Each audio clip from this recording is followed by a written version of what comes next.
Hello and welcome to Cartoonist Kayfabe. My name is Jim Rugg. I'm Ed Piskor. Today we're going to look at Sam Kieth's Wolverine Hulk 4-issue miniseries. This is from Marvel Knights era of Joe Quesada's editorial reign. This is your early 2000s here, and I'm working on Hulk Grand Design, so I'm looking at all kind of Hulk comics these days, Ed. And Sam Kieth, one of my favorite cartoonists, so I had this sitting around and thought this would be a perfect thing for some eye candy on Cartoonist Kayfabe. Jimmy had no idea this existed. You know, I'm learning something new here myself. Looking through it, heck of a pleasure. And I use those words very carefully because I didn't say reading it. It was a great pleasure. I'm going to dive in. Man, I don't know about that for your first issue cover. You know, I look at all these covers where you actually see some Hulk and identifiable Wolverine. It's like that's an interesting choice for a number one. Yeah. Very weird logo treatments too. I guess I'll spend a second pointing that out. But if you look closely on your screen, like it's almost an Illustrator thing where you round out something that you've traced or whatever.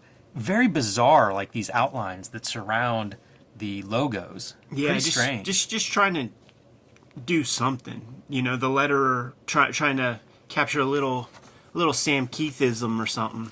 Yeah, kind of peculiar, but off we go, and first thing you see is painted artwork. Yes. So some of this art is painted by Sam Kieth. He's trying some of this stuff. There's a child character, and so you're going to see bits and pieces of her child art, which fits pretty well with Sam Kieth's overall aesthetic, I think. Like, this stuff to me looks as cool as the rest of it. Yeah, you know, like Sam Kieth is a guy, like, the aesthetics, man, are everything, and he positioned himself in those early 1990s. He benefited from the speculator boom, and did what he did with Max, had plenty of popularity.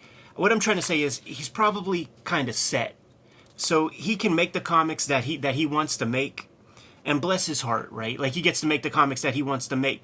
But man, after reading this, I was just thinking, like, this definitely is a Sam Kieth comic with the sort of confusion and the sort of dreamlike quality. Dreamlike's a good piece. Yeah, because all of his comics are kind of the same in that way, where it's semi-stream of consciousness. There's a lot of oddness. He has his own world, but I don't think he has a masterpiece. And it would be if he could humble himself and allow himself to collaborate with, like, a great writer who could play to his strengths, he would have created a piece of work greater than the sum of the parts. I think he has, like, the full potential to be that guy, to have a masterpiece under his belt, but it requires that extra piece. But hey, man, he doesn't have to do that. So this is the comic he wants to make, and I'll accept it and like it for the visuals and everything. But once again, as a reading thing, it was just, there's nothing here really. Yeah, I was a little bit disappointed in reading it. The way he draws hands and fingers throughout this thing are just bizarre. You know, like, there's some really abstract, like, variations of those, and I like them. Mm-hmm. You know, they're sometimes it's cartoony, other times it's just like distortion or something. Yeah, hard to explain it, but keep an eye out as you're watching us flip through this. But just the mixing of some of these different pieces together, and there is a credited colorist, so on the stuff that is line art, like I would say this panel, for example, I think there's a colorist on there. Mm-hmm. But I think it's a good-looking comic throughout, so it's pretty impressive however the colorist is working, and who knows, maybe working very closely with a Sam Kieth. But this stuff reminds me a little bit of, like, Sienkiewicz, who would do, in Elektra would do the child art, but even in, like, what's the War Stories that Eclipse published has a cover that's kind of in that that vein. Oh, yeah. And I was thinking about Sam Kieth doing Hulk and Wolverine, and it's like Hulk's the first Sam Kieth, his fill-in issue, the first Sam Kieth I remember seeing. Yeah. And then, of course, Wolverine, Blood the Hungry, great Sam Kieth Marvel Comics Presents piece. So kind of neat if you're going to bring Sam Kieth back to Marvel. Give him those two characters to play with. And his art has grown in very adventurous ways. So you mentioned the Sienkiewicz part of the component. When we look at a lot of Sam Kieth, we mentioned that Arthur Soydum guy. Mm-hmm. We mentioned Frazetta. But here I feel like we're seeing, like you said, a little of the Sienkiewicz. We're seeing a little Corbin. We're also seeing Kent Williams yes. in this material. And that's something that I don't think I've ever mentioned in relation to his work before. I love how he just gets these very bold shapes. There's so much going on there, like super cartoon expression, in her arms and in the little heart fluttering away from there. And our first glimpse of the Hulk, Yeah. which is going to be a pretty fun take on that character throughout the series as well. The paintings of the Hulk, I think, are just fantastic. I love seeing that kind of watercolor fade there. And talk about cartoon. Yeah. I mean, that's where we're getting, like, that's the Corbin part of the thing, because it's this, like, very well lit piece of cartoon, and that's Corbin in a nutshell to me. I love it. It's so abstract. Yeah. I have a friend or two that has a Sam Kieth Originals, and the things that he does on the page, the materials that he uses, he's plays around with a lot of stuff. Like there are pages that I've seen where he has like big areas of black, like it would be like say maybe even this, and it's not even paint; it's like black electrical tape. Yeah, that's bizarre. I've seen that, and it's the only time I've ever seen it on original art. So I don't know exactly what to make of it. What people would do, especially painters, is like the white tape, Sure. for borders and to clean things up a little bit. So maybe it comes out of that, and I guess why not? It kind of makes sense. But man, these characters, I love whenever people push them. And that's what you get with a Sam Kieth, is just pushing it really to its limit. Like this kind of shading and stuff on Wolverine's face. I'm still kind of into it. I like how like Steve Dillon and like the British guys, like there's just no guns over there in London and shit. So it's like, this is close. That's a gun. Just these bold shapes, freaking love it. And then this kind of lettering, that's got to be Kieth, right? Yeah, he has the co-lettering credit on this issue, and there's a lot of his sound effects and stuff in this issue. But again, I think that's a strange cover choice in my opinion. He gives Wolvie that like receding hairline, very balding character, but still trying to hang on. How good is this for your green? Taking advantage of being able to paint some of this series is what I see there. And pretty good with the light, as you pointed out in that last issue. You see it once it breaks. This is like the marriage mashup of like Kent Williams and Sienkiewicz. Totally. It could be a sequel to Meltdown. Yeah. Sequel to Meltdown and that Daredevil Kingpin thing. Yeah, I dig the art. It's consistently strong. The story is weird. Wolverine crashes a plane in the beginning of issue 1, and then that little girl shows up. Hulk's there. Like, best to enjoy the artwork, I think, in this one. Yeah, totally. Just go along for the ride. There's some fun compositions. Because Sam Kieth is the writer, he's going to write to his strength. So you're not going to... I mean, we're going to... This is almost a Simpsons joke. Ouch, ouch, ouch. Snick, snick, snick, snick, snick. We're going to freaking John Byrne Snowblind. So you don't have to draw any backgrounds. It's all color. And when there's backgrounds, it's white snow. Look at that cliff, man. Now we're going Looney Tunes. Yeah, some of that cartoony stuff is one of the things that I feel like Kieth really brought into the Marvel kind of house style. Yeah. Or at least to me. Because I love adding those elements, that stuff where you can really push that cartooniness. And you still see those Max-like page layouts. There are a lot of these panels that are just kind of bizarre shapes. Look at this, if this were black and white, the lettering effect, how he's like scratching in that white media to have the shake kind of... Splish. Why do it once if you could do it a million times? And he just pushes that head down more and more and more and more every time he does it. That's an odd one right there. It is. I love the gigantic fingers and the big thick strokes around those fingers. And everybody's hairy. Look how hairy that freaking forearm is. And there's your cut, right? It even like has the tangent of the Hulk's head going into the little kid art. Yeah. Good foot too. Good knuckles. Man, he draws really well. Yeah. Like crazy good at drawing stuff that is not easy to draw. Look at that. Just a very adventurous creator, playing around, doing some things. That's a funny Wolverine face and haircut. Yeah, it looks like the black line would be like maybe a Prismacolor pencil or something. Yeah, I imagine he's mixing media, because even that pencil look is in the green as well here. Yeah.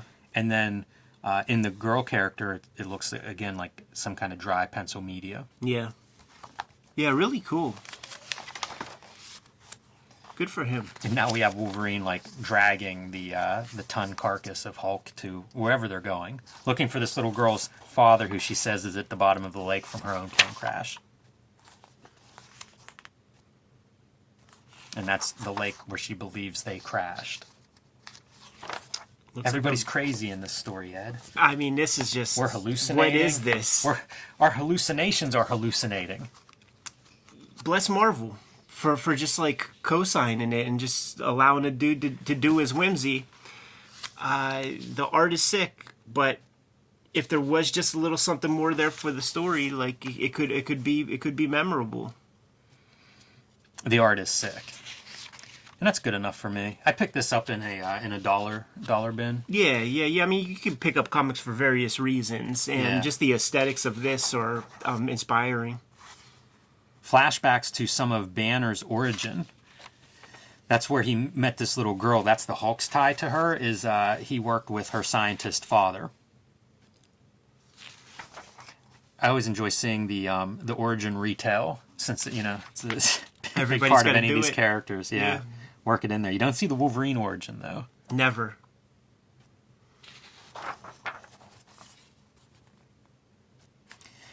This is kind of a fun transformation. That's the other piece that's a staple of the Hulk, is the transformation stuff. And this is almost a different take on it, you know, as you see, like, different versions. It's pixelated, which is funny. I wonder if he, like, blew that up and actually printed it out to work on the page. Looks like Kirby. Yeah. But, like, him, like, filtered through Kirby comes out as Gary Panther or something. That's true. Magic marker, and doesn't look like a good marker. Like straight up. Like a Crayola, like one of those skinny Crayolas or something. Totally. Like using little kid tools. Those markers we all had. And you know what? I respect that stuff when dudes do that. Farrell Dalrymple, like his watercolors are like, at least for a time, were the watercolor sets you would get at Kmart, and he was showing you what you could do with it and make amazing things. Such good drawing. You don't need Holbein watercolor pigments. And Spider-Man being the maybe the start of the Marvel cinema universe in a lot of ways, very represented. Like, they were pushing this thing to give you the snapshot in time of when this book is coming out. Look at that, like as endorsement, you know, that would be LeBron James now or something. I thought this was an interesting page. If you love comics and want to support Cartoonist Kayfabe, buy our books. Red Room, the antisocial network, collects Ed's first 4 issues of the modern outlaw comic Red Room, Murder on the Dark Web, for fun and profit. This is available now wherever books are sold, including your local comic book shop. You can request it if it's not already on their shelf.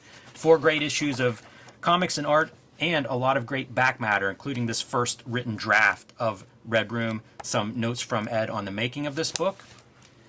Starting in March, trigger warnings. The second season of Red Room will begin, and this is the cover to look for whenever you go to your local comic shop in March looking for Red Room. If you haven't already had that added to your subscription box, look for this cover on the shelves March 9th.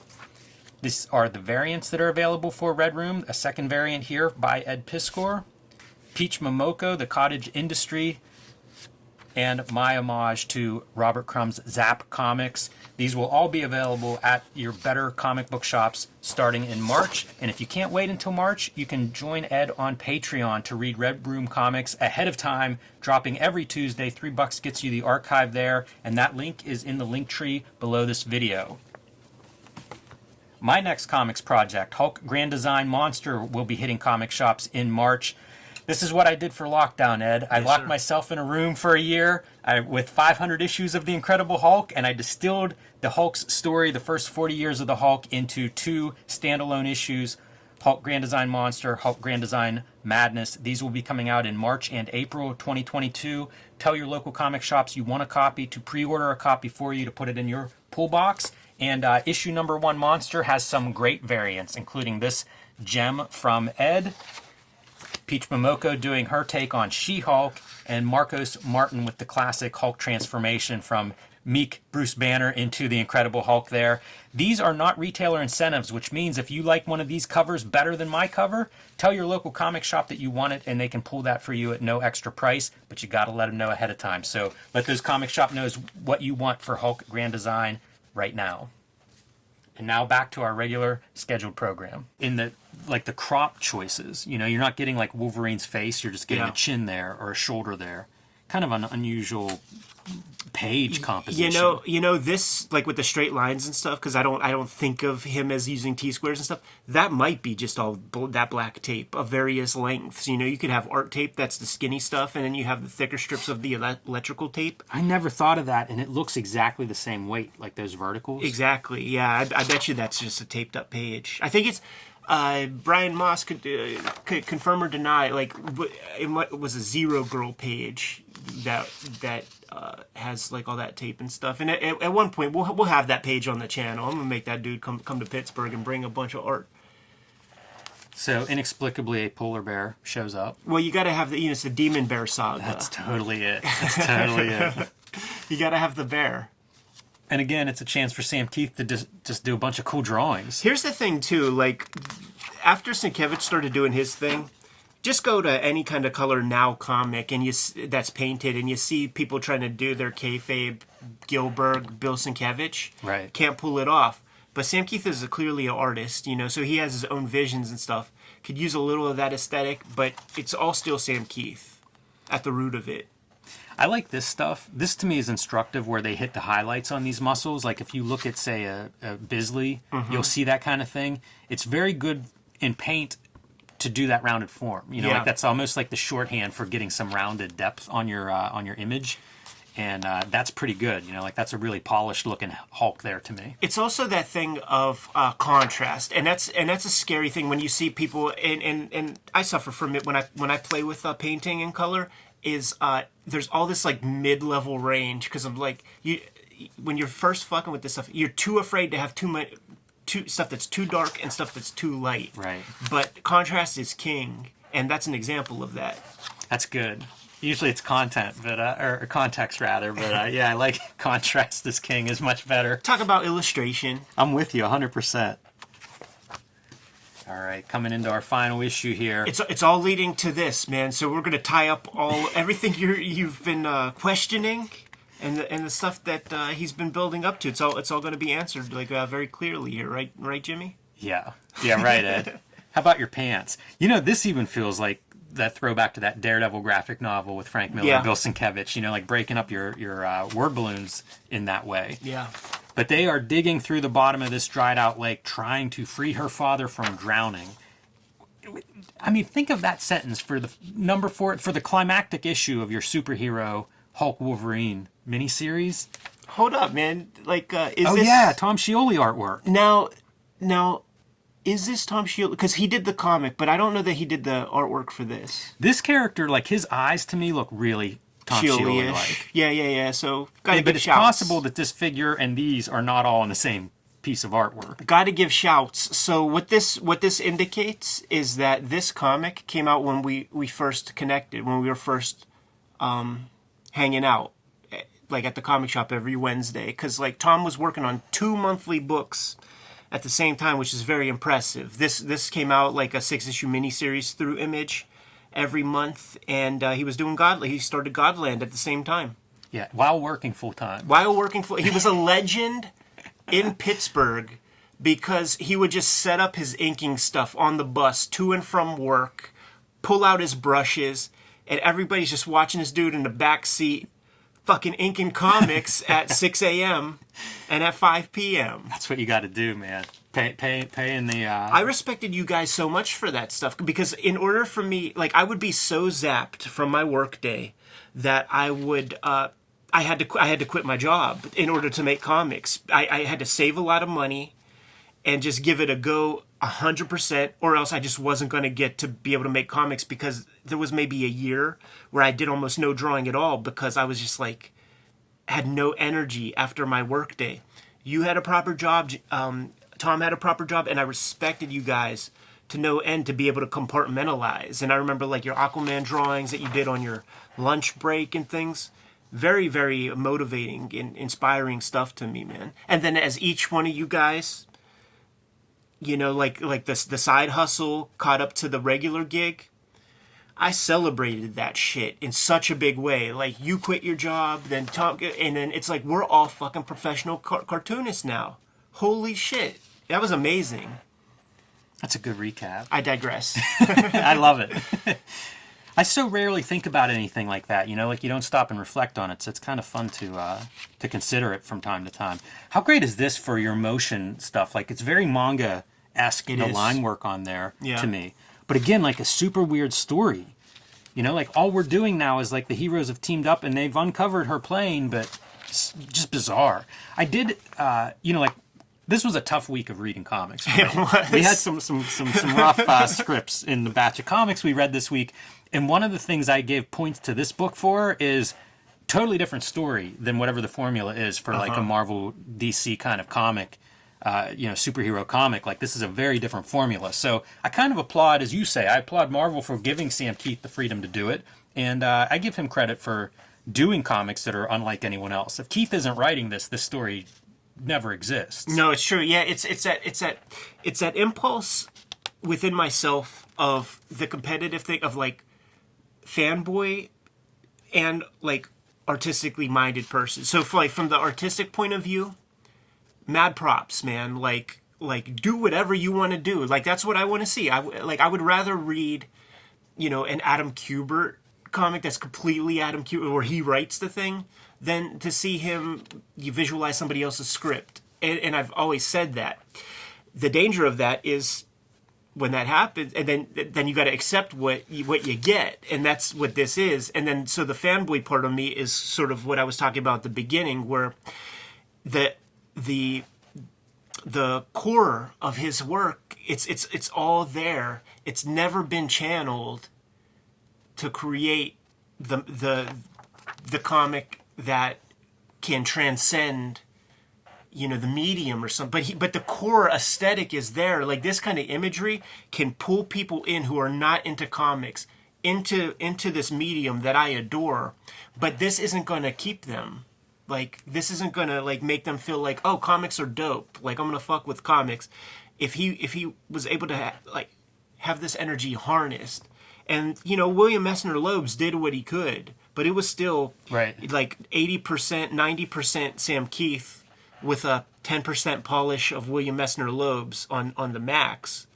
But, you know, that's probably the most cohesive comic, but go back and read it. It's still pretty wild. He's playing with ideas that he doesn't cogently explain or anything. This story in particular reminds me a lot of like a picture book. It's very fairy tale-esque in a lot of ways, and I feel like this spread in particular kind of reflects that. I really like the color on this spread. Yeah. You know, some of these orange, yellows, pinks next to the Hulk green, I think, looks really great. But it has that like dreamy fairy tale kind of feeling, this whole story. And it's funny once they figure this out that like, oh yeah, her, you know, here's your dad. He's dead. Moving on or whatever. She starts to float away, and Hulk brings her back to Earth whenever he's like, what? The dad's dead. He's not okay. And Wolverine has to try to basically make the Hulk understand he needs to lie here a little bit. For the sake of that little girl, you got to get your story straight. And it's kind of a neat character moment, because I think that would be impossible to write, but Sam Kieth does figure that part out somehow. Look at this, man. No backgrounds, baby. Nah, we're done. It's the last page. And he's going back to the late period Marvel Comics Presents covers, that some of them were even unpublished because, I mean, I don't know why, but they were just very wild, like with that kind of hair. It's nuts. It looks like a moose or something. Yeah, it does, man. 10-point buck. So bizarre, so abstract and bizarre.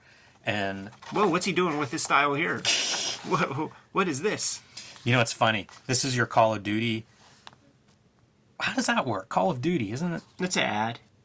Well, it was for a title, you know, but it's not like Call of Duty, the video games. Oh, okay. Right? Yeah, I mean, I don't see any video game like logos there, which would have been presented if it was. Yeah, exactly. Like, these are dudes in uniform, basically, is what this. I remember when the series came out, and that's what it was. But what I'm pointing out here is this is your preview, and it's Bruce Jones and Art Tebow are part of the creative team around David Finch. Whenever you get to the ad, it's Chuck Austin and David Finch. So not sure about that preview. But the Call of Duty part's interesting because, like, when does that become a video game franchise? Yeah, who knows, man. So Wolverine, Hulk, Sam Keith.